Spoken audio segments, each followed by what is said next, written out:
Yeah, and another thing is, okay, check this out, people. Okay, like if a professional athlete shoots himself up with steroids, right? Man, they're talking about sending this dude to prison. I mean, but they got these people that are feeding these chickens steroids to make them grow faster, and now it's like the kids are eating it, right? And all of a sudden, they start developing faster. Wow. But I want to know, where is the DA that's supposed to be prosecuting them, huh? I mean, that is sick for our country to do that to our children. Another reason why I'm not too proud of this country, the way we do our veterans, I had a friend that was in Vietnam, and he had some, mental issues, what he went through over there. But what the doctors did, they gave him Klonopins to take. Like, I forgot how many it was a day, but, it was like 3 or 4 a day. And he said all that done was like made him sleepy, I guess, just make a zombie out of him to the day he dies. But no, that man didn't really need them Klonopins. He needed some, like counseling, somebody to talk to him and stuff. And, you hear a lot about veterans being homeless. Why ain't the U.S. government building these veterans a home and putting them in it? Why? Why? I mean, if some of these senators, governors, and stuff like that would take a pay cut and, put money toward that, and, they could afford to do that.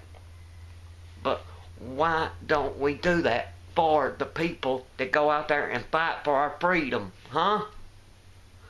I mean, we're supposed to be this great country, No. What it boils down to, we are a self-centered country where all these people that's running the show, all they do is care about their self. And another question I would like to ask the U.S. government, why haven't we started producing hydrogen cars? If you don't know what a hydrogen motor is, it's a vehicle or a motor that runs off of water. Maybe the reason why they're not producing them is because if you started producing them cars that ran off of water, wow, nobody wouldn't buy the gas. And a lot of the politicians are in, they got ties to the oil, right? And if they're not selling oil, that takes money out of their pocket.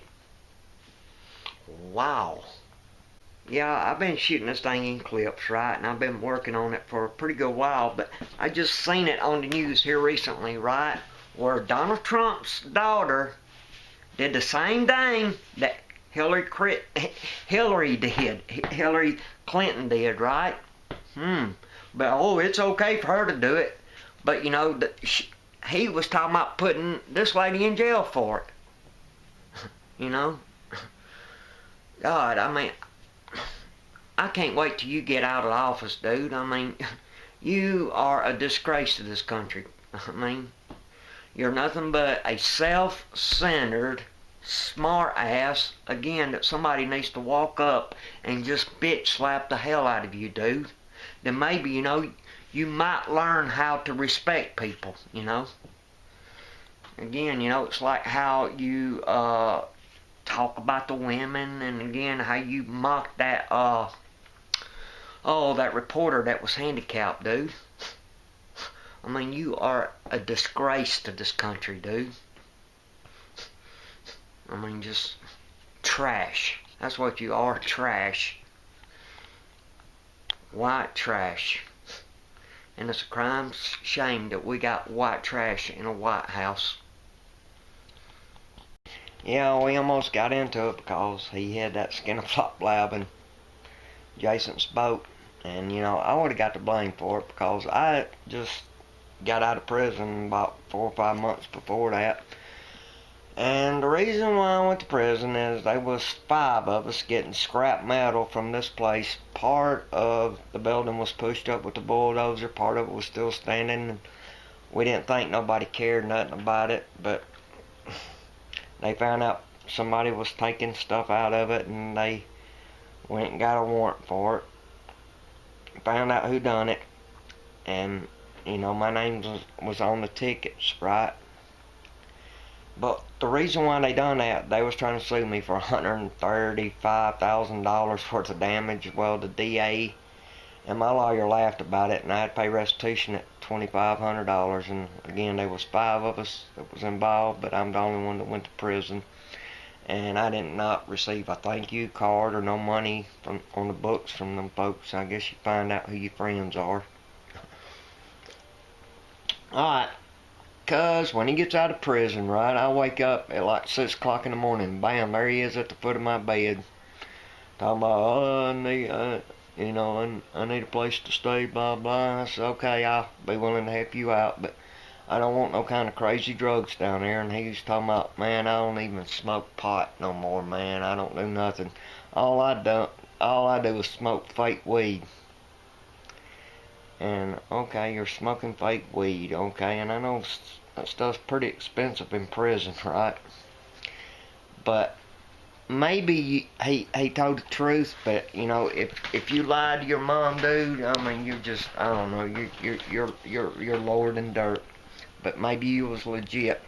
But what it was, his mom received a letter from him saying, or a phone call saying, I need $80 because somebody is about to jump me over his cell phone. Well, she sent it to him. But, you know, I got to thinking, you know, hey, man, why do you need any money? I mean, you're an artist, and I mean, I know artists, man, somebody that can draw good, they live like kings in prison because people's always hiring them, you know, to make, like, Mother's Day, Valentine, or Christmas cards, you know, for them.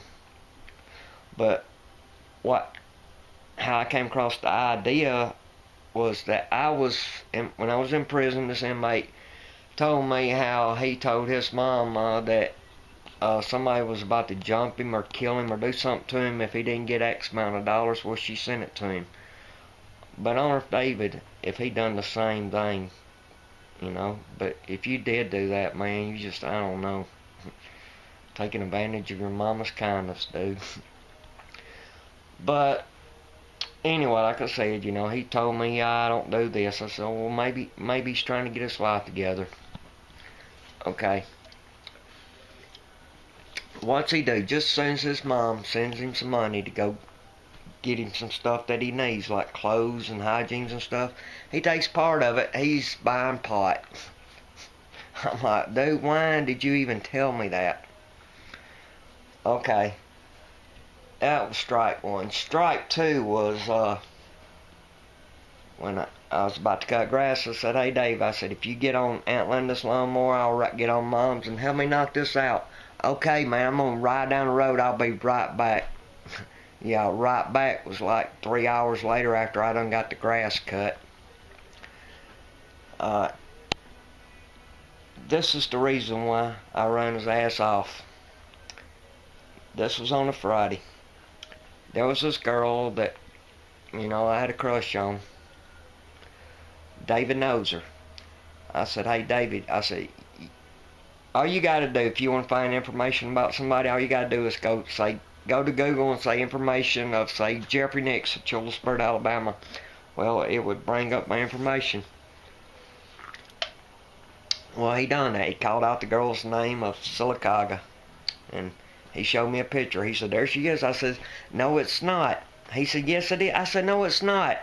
And then he takes his fist and slams it on my coffee table and talking about, man, you know everything, you think you're right, blah, blah. I said, I know that's not her. And then he says, well, when I go Monday to pay a fine in Georgia that he got so he can get his license back, he said, man, I'm not coming here, man. I said, you know, I think it'd be best if you did move out. So, I mean, I walked outside, and I'm out in our garden, and then he walks outside, and he says, hey, here's a picture of your whore. And I was like, I know it's time for him to leave now. Well, I did not speak to him the whole weekend. Every time he would say something to me, I'd ignore him. Well, Monday morning I woke up to my Aunt Linda's and I'm eating breakfast with my blessing that King Jesus gave me, Aunt Linda. And he walks in there talking about, hallelujah, I'm finally leaving this joint. And I said, thank you, there is a God. Okay. Tuesday, Wednesday, or whatever it was, when he comes back, I told him, I said, look, dude, I said, you got to go. Oh, you're kicking me out? I said, yes, I'm kicking you out. I said, man, I'm not going to allow somebody to disrespect me by slamming their fist on my furniture.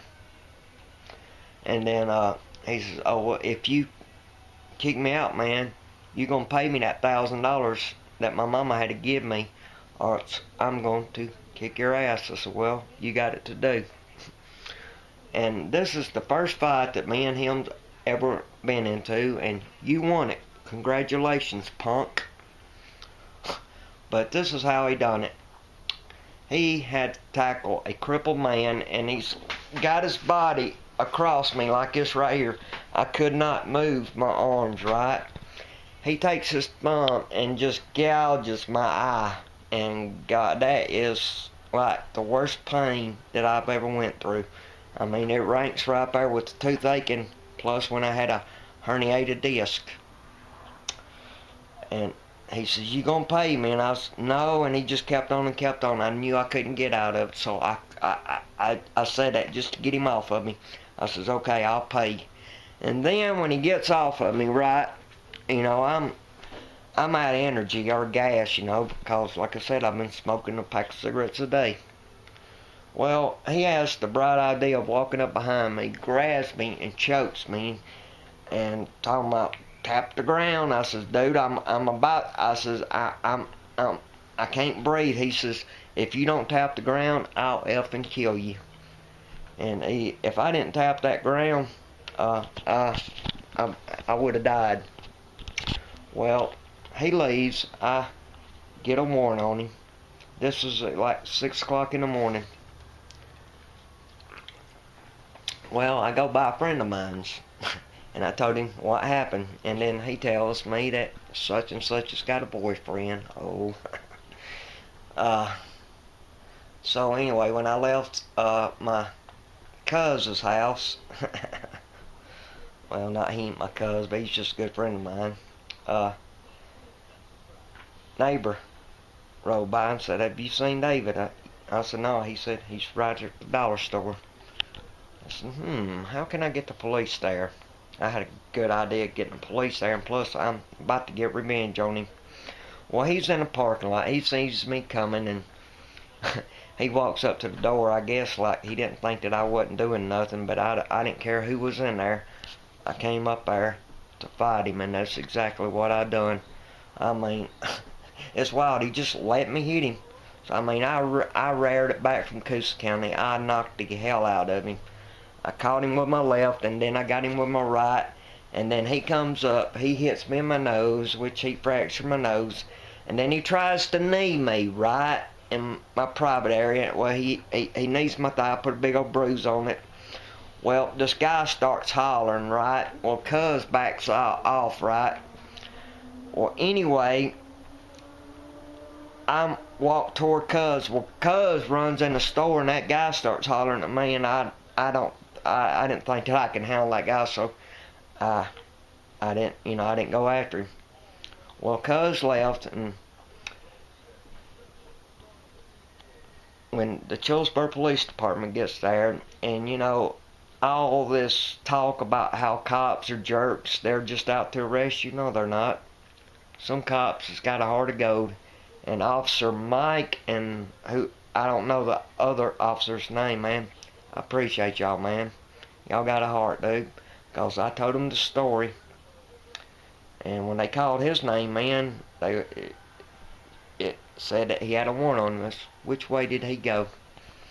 And then they told me, said, man, just go on to the doctor and, you know, get that took care of. And I said, listen, here is my phone number. I said, if there is any kind of, if there's a warrant that gets issued for me, you give me a call, and if I'm not there, you leave a message that, you know, there's a warrant for me, and then I'll call y'all up, and I'll meet you at the chief's office. I'll make this the easiest arrest you ever had, but there was no arrest. They didn't arrest me. They didn't file no warrant on me, and again, I want to apologize to people at the dollar store crossing this Center Hill Chevron for not what I done, but for freaking y'all out, because I'm not sorry for what I done, and you know, I'll do it again.